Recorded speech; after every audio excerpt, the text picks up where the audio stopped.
En el nombre del Señor Jesucristo vamos a continuar meditando acerca de la forma en que nos relacionamos con Dios. Y habíamos comenzado nuestra meditación basada en el libro de Génesis. Y habíamos estado considerando los dos árboles que encontramos ahí. Y habíamos dicho que esos dos árboles nos enseñan la forma de relacionarse de la humanidad para con Dios. Desde el principio aparecen esos dos árboles. Y el final de esa simiente de esos árboles vemos en Apocalipsis. El árbol de la vida finaliza en la Nueva Jerusalén. Y el árbol del bien y el mal finaliza en la condenación eterna. Y Dios habló con Adán en el principio y le dijo, vamos a leer Génesis capítulo 2 y el verso 16. Y vamos a leer en el nombre del Señor Jesucristo. Y dice, y mandó Jehová Dios al hombre, diciendo, de todo árbol del huerto podrás comer, mas del árbol de la ciencia del bien y del mal no comerás, porque el día que de él comieres, ciertamente morirás. Esta advertencia y esta enseñanza Dios le dio.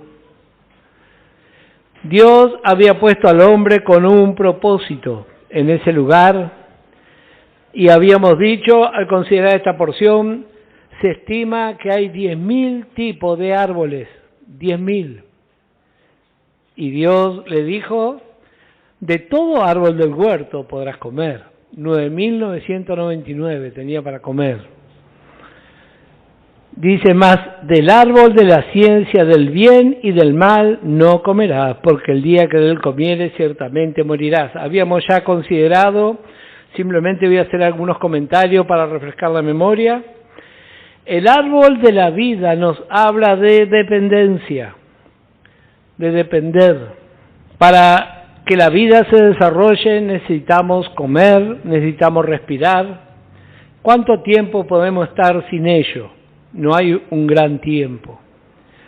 En cambio, el árbol del bien y el mal, el de la ciencia del bien y el mal, nos habla de ser independientes. Esa es la primera manifestación. En lo natural vamos a estudiar. Y lo que tenemos posibilidad, le alentamos a nuestros hijos. Vaya a una universidad, prepárese.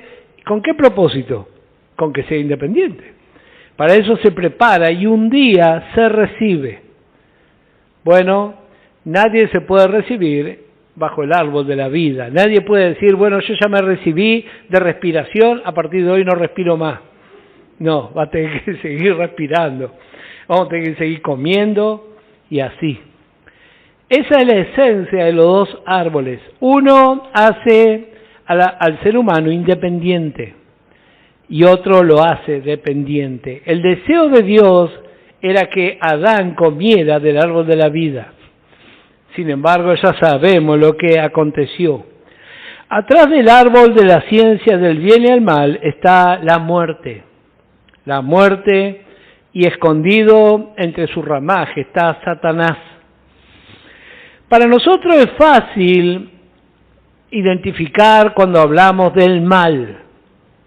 Enseguida, en una guerra, en algo inmoral, en un prostíbulo, enseguida decimos esto está mal. Pero ¿qué hay cuando hay algo que aparentemente o moralmente es bueno? Bueno, nuestra tendencia es aceptarlo.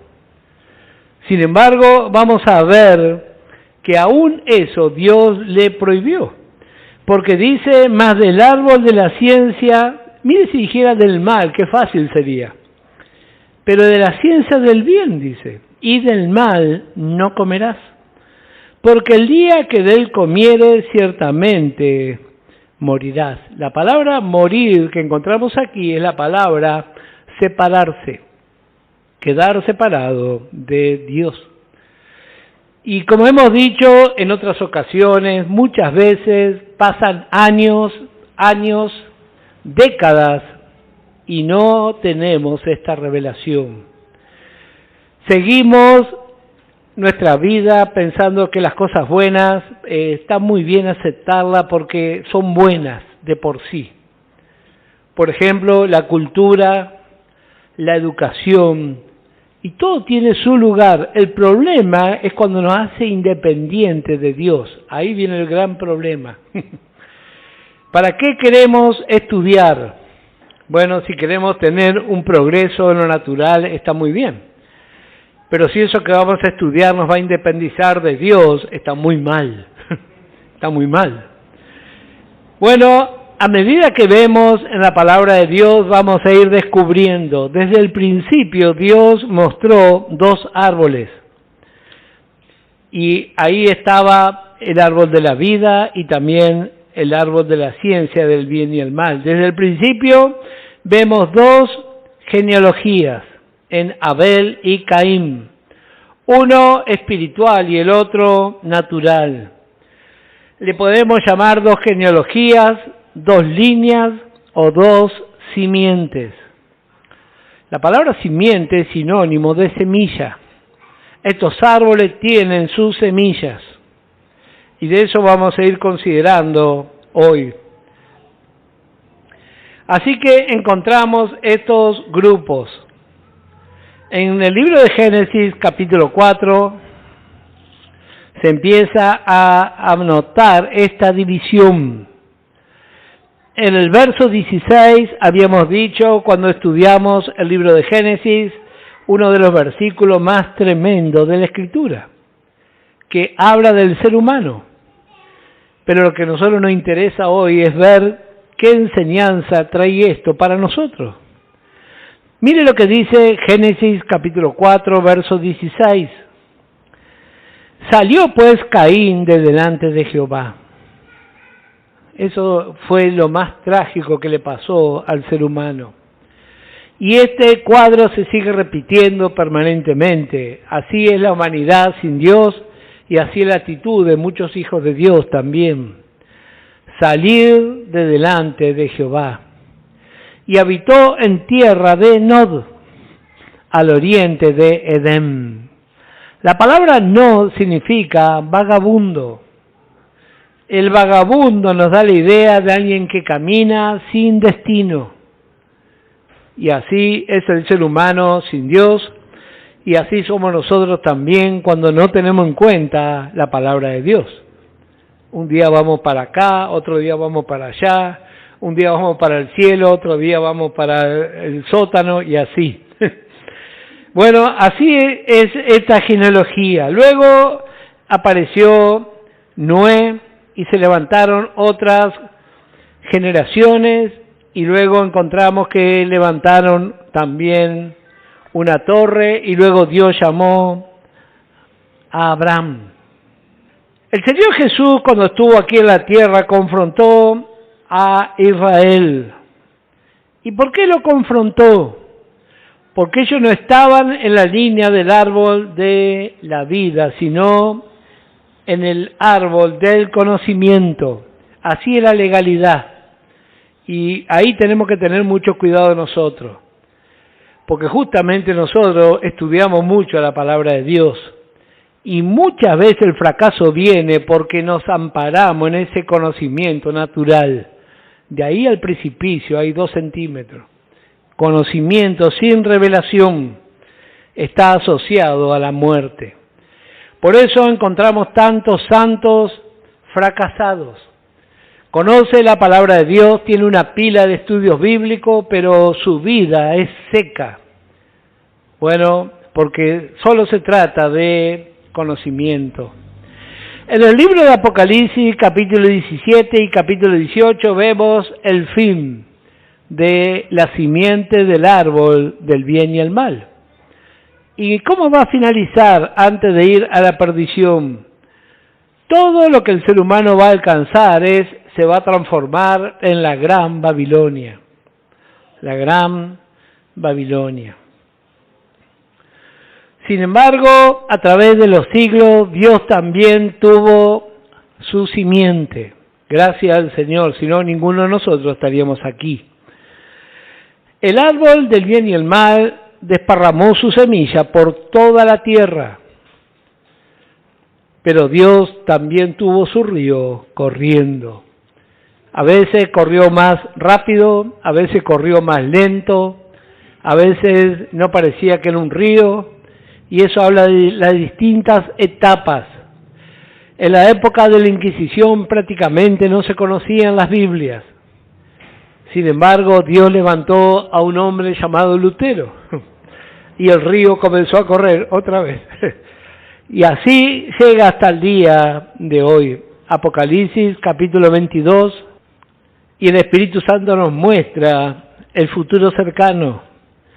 Después me mostró, dice el verso 1, un río limpio de agua de vida, resplandeciente como cristal, que salía del trono de Dios y del Cordero. Aquí vemos el final, el resultado, la nueva Jerusalén. Para los que toman nota, Apocalipsis capítulo 21, verso 10 al capítulo 22 y el verso 4. Vemos la descripción de la nueva Jerusalén. Pero también vemos el final de los que no aceptaron este río de vida. Y dice la Escritura que va a ser un lago de fuego. ¿Y cuál es la idea de un lago? Un lago lo que tendría que hacer es calmar la sed. No hay cosa más tremenda que tener sed. Sin embargo, el ser humano, por haber rechazado al Señor Jesucristo, va a tener una sed por la eternidad. No hay nada que sacie al ser humano si no es el Señor Jesucristo y la predicación del Evangelio. Segunda de Corintios, capítulo 3 y el versículo 6. Segunda de Corintios, yo a veces escucho algunos que hacen mención de este versículo. El cual asimismo nos hizo ministros competentes de un nuevo pacto, no de la letra, sino del Espíritu, porque la letra mata, mas el Espíritu vivifica. Esta porción está hablando de dos formas. En primer lugar, de la palabra de Dios sin revelación. Realmente es aburrida, es pesada, no se entiende, pero también nos habla de la legalidad, de la explicación de la ley. Cuando Pablo escribe de esta forma y dice porque la letra mata, se está refiriendo a la ley, al mensaje de la ley. En cambio, el Espíritu, o sea, el mensaje de gracia, es el que vivifica. Y este procede del árbol de la vida. Como dijimos, la muerte está oculta en ese árbol, sea bueno o sea malo. En el Evangelio de Juan vemos varias evidencias de vida. Y si usted presta atención en ese Evangelio, en el libro de Juan, va a encontrar varios casos donde el Señor se relaciona con religiosos y entre lo correcto y lo incorrecto. Y yo voy a dar algunas referencias para los que toman nota. En Juan capítulo 4 y el versículo 20. Vamos a leer rápidamente ya que estamos. La mujer samaritana. Juan 4 y el verso 20. Esto le dice la mujer al Señor: nuestros padres adoraron en este monte y vosotros decís que en Jerusalén es el lugar donde se debe adorar. Y el Señor Jesús no le responde lo que ella le pregunta o lo que ella le está comentando. Él le lleva a otro lugar. Él le podía haber dicho sí o no. Y aquí encontramos un contraste, y así también es el bien y el mal. Esto está bien, esto está mal. ¿Cuál es la diferencia? La diferencia la da el Espíritu Santo. El apóstol Pablo hubo varios casos que entregó a creyentes a Satanás. pero no en todos los casos hizo igual. ¿Qué fue la diferencia? El Espíritu Santo. Y así hasta el día de hoy, eso no cambió. En el mismo caso, aparentemente, distintas resoluciones. Así fue el apóstol Pablo y así también nosotros hemos aprendido. Juan capítulo 9 y el versículo 1, la apreciación humana incorrecta. Juan 9, verso 1, al pasar Jesús vio un hombre ciego de nacimiento. Y le preguntaron sus discípulos diciendo, Rabí, ¿quién pecó, este o sus padres, para que haya nacido ciego? Respondió Jesús, no es que pecó este, ni sus padres, sino para que las obras de Dios se manifiesten en él. El razonamiento natural religioso, enseguida queremos encontrar una explicación. ¿Por qué esto salió mal? ¿Por qué murió? ¿Por qué está enfermo? No, dice, seguro que fue el pecado. No el pecado original que ya conocemos, sino el pecado de ese. Bueno, ¿cuántas veces escuchamos así? Y eso está incorporado en nuestra vieja creación. Y muchas veces sostenemos, si haces las cosas bien, te va a ir todo bien. Eso, siempre escuchamos esa declaración. Y pregúntele al apóstol Pablo, ¿cómo le fue? Él hizo las cosas bien, naufragó, le dieron, pasó hambre, frío, y él amaba al Señor. Y justamente con la ayuda del Señor, cuando lleguemos, vamos a ver estos ejemplos. ¿Qué fue lo que le sostenía? ¿Qué fue lo que ellos vieron por comer del árbol de la vida? Eso vamos a considerar con la ayuda del Señor. Juan capítulo 3. Por eso cuando meditamos en la palabra de Dios nos libera. El Señor Jesús dijo, conoceré la verdad y la verdad os hará libres. Cuando no somos libres, le echamos la culpa a los hermanos de lo que les pasa. Bueno, justamente yo le comentaba a unos hermanos, estoy preparando una meditación sobre el Padre Nuestro. Y en el cristianismo hay dos vertientes muy fuertes que están arraigadas y que han formado creencia. Una el calvinismo y otra el arminianismo. Dos grupos. Bueno, el calvinismo sostiene que todo depende de Dios y que Dios determinó así y así hay que quedarse. Ellos sostienen que los ricos son ricos porque Dios lo hizo rico y el pobre que se la aguante y cosas así. Y eso está muy difundido en el Evangelio. Por el otro lado están los arminianos. Ellos dicen el hombre decide todo porque Dios se adapta al hombre. Los dos están equivocados. Los dos están equivocados y si usted lee el Padre Nuestro, ahí va a encontrar la explicación. Y otra vez, la respuesta es lo que recién le comenté, el Espíritu Santo. El Espíritu Santo va a mostrar cuál es la voluntad de Dios y qué cosa Dios va a usar al hombre. Y ahí nos va a cerrar todo. Pero si no, vamos a estar siempre con algo incompleto.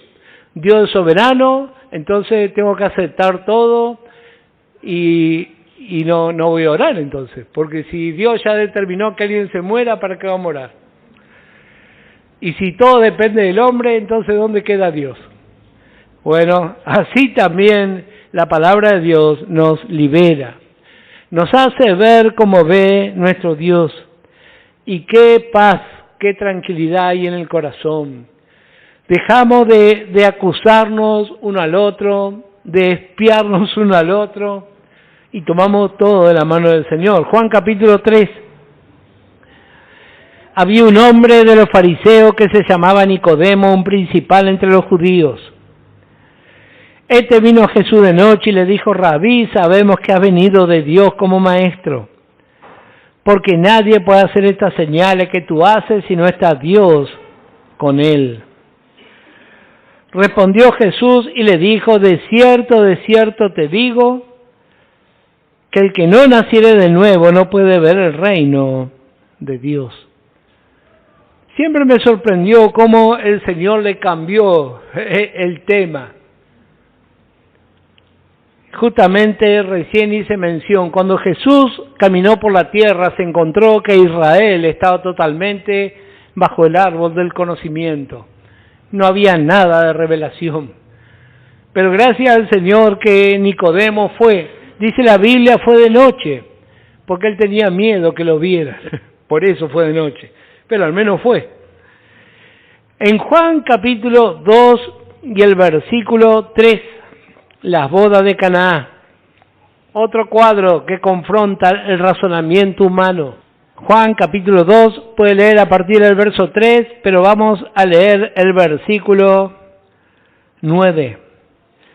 Cuando el maestresala probó el agua hecha vino sin saber él de dónde era, aunque lo sabían los sirvientes que habían sacado el agua, llamó al esposo y le dijo: todo hombre sirve primero el buen vino y cuando ya han bebido mucho entonces el inferior, mas tú has reservado el buen vino hasta ahora. Todo lo contrario al razonamiento humano puede pasar si el Señor está en la escena. ¿Cuántas veces el razonamiento humano juega en contra de la vida de fe? Y así hasta el día de hoy, cuando miramos la apostasía en que vivimos, muchas veces creemos que lo peor está por venir para nosotros. Sin embargo, la Biblia dice lo mejor quedó para el final. ¿Sabe por qué podemos declarar así? El apóstol Pablo dijo la humanidad irá de mal en peor. Y habla de la iglesia y habla de la apostasía. Pero Dios sabe que necesitamos buen alimento para enfrentar esta oscuridad y este frío. Así que esa es nuestra confianza. Dios dejó lo mejor. La mente natural, razonadora, diría, nos van a quedar los despojos. No, eso no es así. Dios tiene sus molinos funcionando a full. Un día dijo un hermano, un molino de 4 vientos, que todo el día genera harina. Y así es la abundancia de la palabra de Dios, aún hoy. Evangelio de Juan, capítulo 11, otro ejemplo. Le encontramos a Lázaro.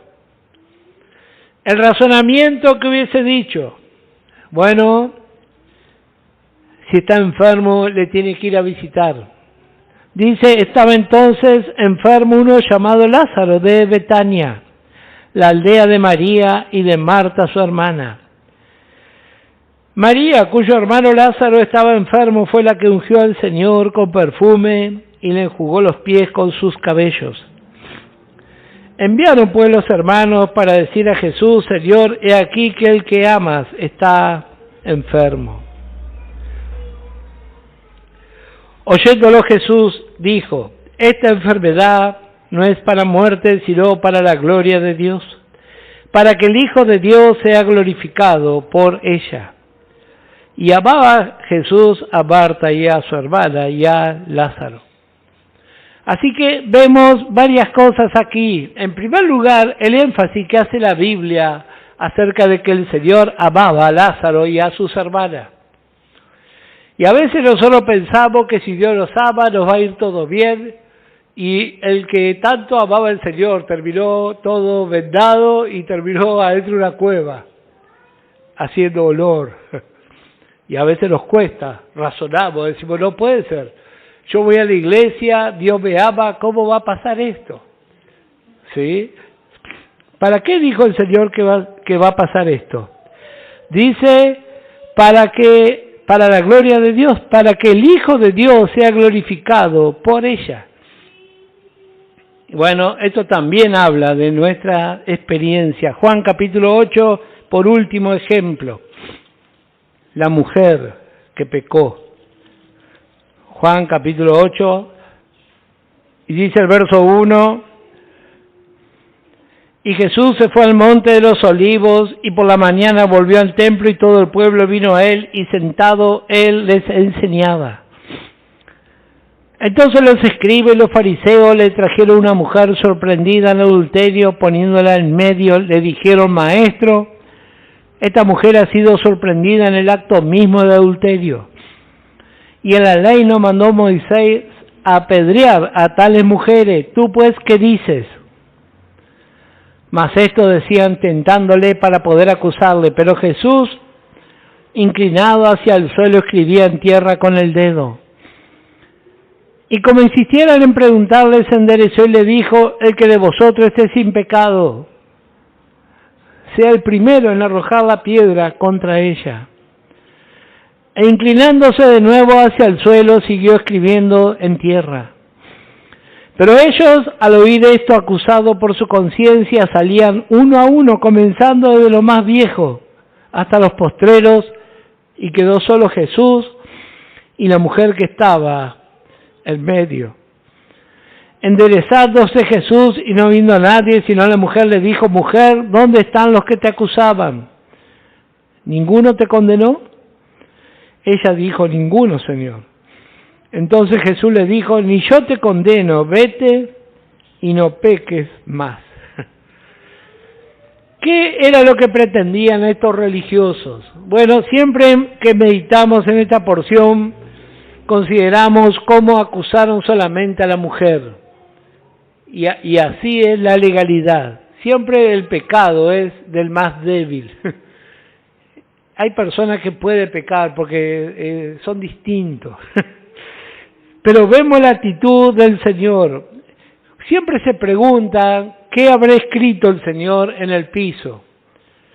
Y bueno, yo me inclino por pensar que no escribió nada en particular, sino que les hizo agachar la cabeza a todos los que estaban ahí y mirar el piso y reconocerse, porque cuando alguien fracasa es el fracaso de la humanidad, y humanos somos todos. Cuando nosotros no entendemos, nos enojamos con el pecado de los demás y con las personas, porque no entendemos lo que la palabra de Dios dice hablando acerca de Adán. Todos tenemos la manifestación de Adán, si no se manifiesta solamente por la gracia, porque nosotros somos tan pecadores y tan fracasados como todos. Por eso Pablo dice: soy lo que soy por la gracia de Dios. No hay mérito, no hay esfuerzo, no hay fórmula, sino solamente hay gracia. Y esa misma gracia necesitan los demás también. Y depende en qué árbol esté, esa va a ser mi actitud. ¿Qué actitud tan desagradable cuando acusamos a los demás y no nos fijamos en nosotros mismos? Bueno, que el Señor nos libre. Adán estuvo frente a los dos árboles y encontramos un triángulo. Ahí está el hombre y están los dos árboles. Libro Romanos capítulo 8. Romanos capítulo 8 y el versículo 6. Vemos ese cuadro. Adán está frente a los dos árboles. Y acá dice la palabra de Dios, Romanos 8 y el verso 6, porque el ocuparse de la carne es muerte, pero el ocuparse del Espíritu es vida y paz. ¿Qué tenía que hacer el hombre? Bueno, recién habíamos leído, vamos a volver a leer, Génesis capítulo 2 y el verso 15. ¿Cuál era el trabajo que ellos tenían que hacer? Dice: tomó pues Jehová Dios al hombre y lo puso en el huerto de Edén, para que lo labrara y lo guardase. Esta palabra labrar que encontramos aquí significa hacer labores agrícolas necesarias para el desarrollo de plantas y semillas, para la mejor obtención de frutos. Ese era el trabajo que tenía que hacer. En cuanto al labrado. Y en cuanto a guardar, la definición de esta palabra guardar es cuidar una cosa para que no se pierda, se conserve en buen estado, o en el lugar que le corresponde, que esa cosa nunca se altere. Voy a repetir esta definición. La palabra guardar significa cuidar una cosa para que no se pierda, se conserve en buen estado o en el lugar que le corresponde, que esa cosa nunca se altere. Guardar. Dos corrientes que fluyen a través de toda la palabra de Dios. En 1 Corintios capítulo 3 vemos al apóstol Pablo. Vamos a leer 1 Corintios capítulo 3 y el versículo 9. 1 Corintios 3 verso 9 dice Pablo, porque nosotros somos colaboradores de Dios y vosotros sois labranza de Dios, edificio de Dios. Lo que en Edén era un huerto, en Apocalipsis es una ciudad. Y gracias al Señor que a través de los siglos Dios siempre tuvo labradores. Dios siempre tuvo labradores. Aquí, cuando miramos en el libro de Génesis, ahora sí vamos a entrar a ver la simiente de estos dos árboles. En primer lugar vamos a ver la simiente del árbol de la vida. Génesis, en el capítulo 4, encontramos el primer ejemplo, Abel. Génesis capítulo 4, verso 4 dice, y Abel trajo también de los primogénitos de sus ovejas, de lo más gordo de ellas, y miró Jehová con agrado a Abel y a su ofrenda. Pero no miró con agrado a Caín y a la ofrenda suya, y se ensañó Caín en gran manera, y decayó su semblante. Abel. En el libro de Hebreos, capítulo 11, verso 4, el apóstol Pablo hace mención y dice que Abel por la fe hizo eso. Quiere decir que alguien le predicó, porque el origen de la fe es la predicación de la palabra. Así dice Romanos, capítulo 10. La fe es por el oír. ¿Y quién le predicó a Abel? Sus padres. Adán y Eva le predicaron. Y él creyó, y si usted toma nota, Génesis capítulo 9, verso 3 y 4, recién ahí se comienza a comer carne. Mientras tanto eran vegetarianos, sin embargo Abel se puso a criar ovejas. Por la fe hizo algo que estaba en contra del razonamiento humano. Abel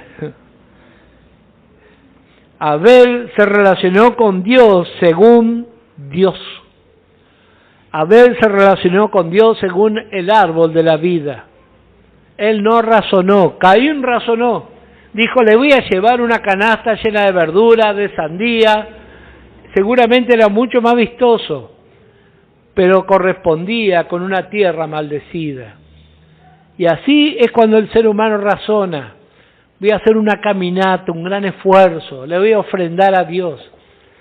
A nuestro Dios lo único que le interesa es Jesucristo. Lo demás, no hay nada que le vaya a atraer. Así, hasta el día de hoy, el ser humano busca relacionarse con Dios. Y hay tres grandes grupos. En primer lugar, los judíos.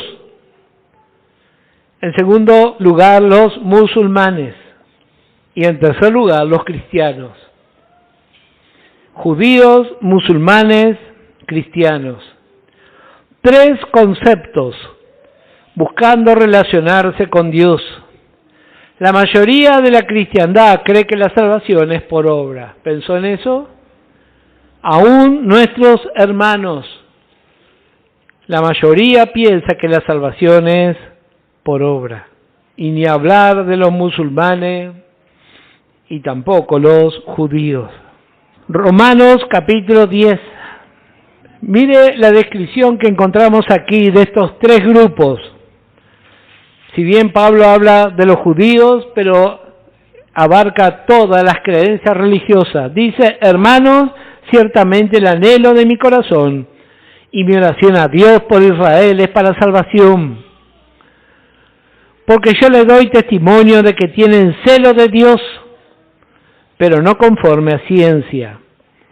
Porque ignorando la justicia de Dios y procurando establecer la suya propia, no se han sujetado a la justicia de Dios, porque el fin de la ley es Cristo, para justicia a todo aquel que cree.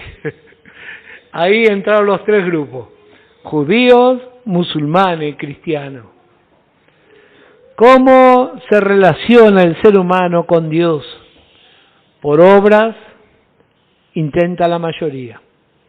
Pero gracias al Señor por su palabra, el fin de la ley es Cristo para justicia a todo aquel que cree. Qué maravilla la palabra de Dios. Así que lo correcto es desechar pensamientos, opiniones, conceptos.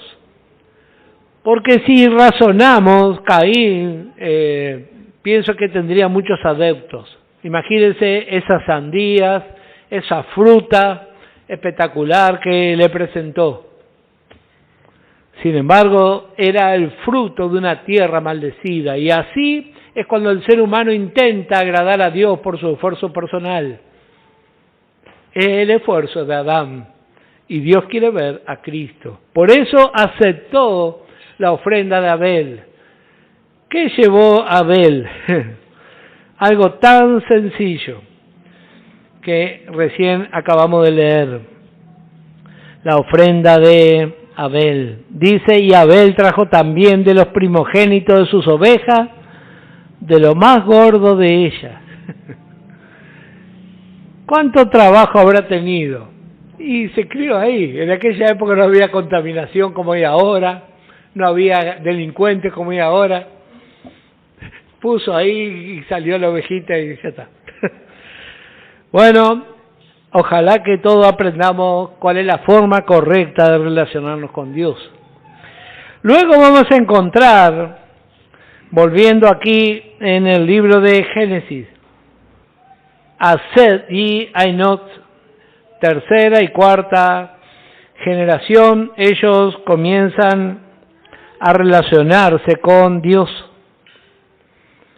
Comienzan a relacionarse con Dios. Set y Enoc. Génesis capítulo 5. Y el versículo 4 dice, y fueron los días de Adán después que engendró a Set 800 años y engendró hijos e hijas. Y fueron todos los días que vivió Adán 930 años y murió. Y vivió Set 105 años y engendró a Enoc. Y vivió Set después que engendró a Enoc 807 años y engendró hijos e hijas.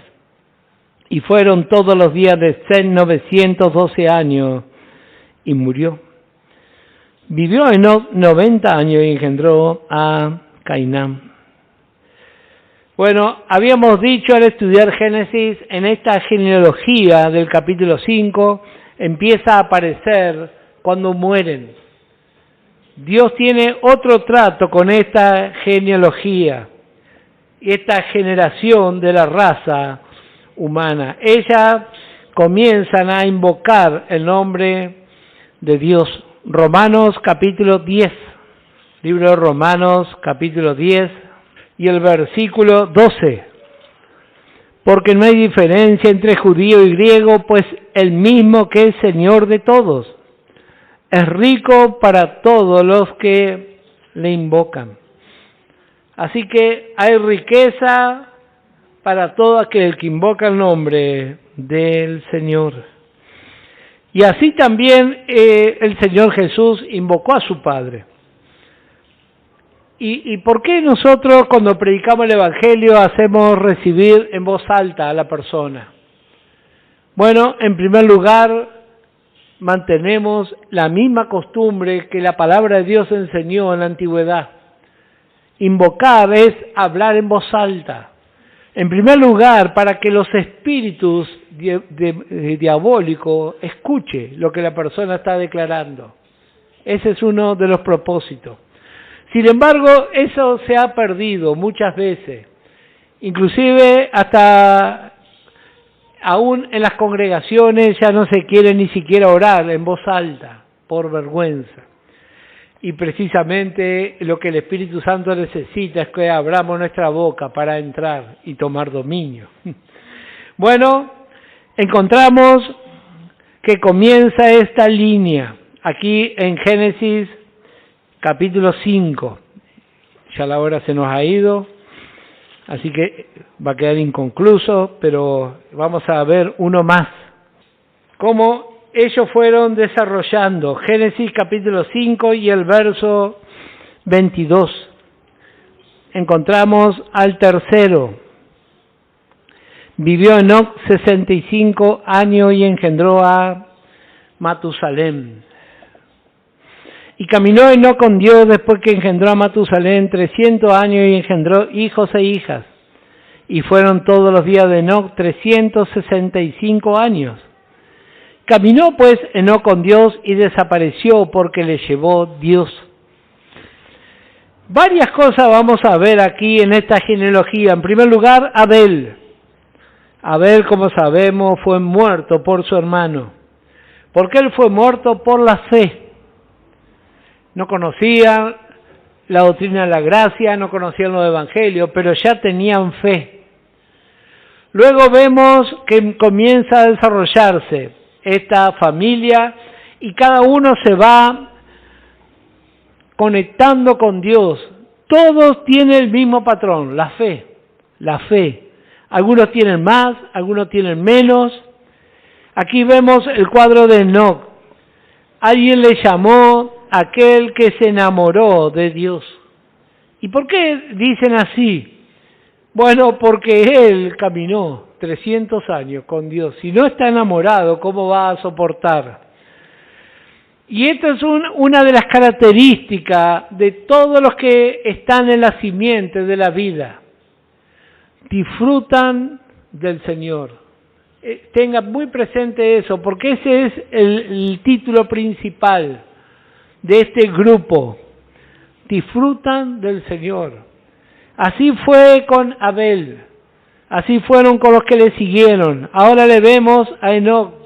Todos tienen dos cosas que le identifican: fe y disfrute. Porque muchas veces encontramos hermanos que tienen fe, pero no disfrutan las cosas de Dios. No ve la hora de irse del culto, si puede faltar, va a faltar. Tiene fe, es hijo de Dios, pero no disfruta. No disfruta.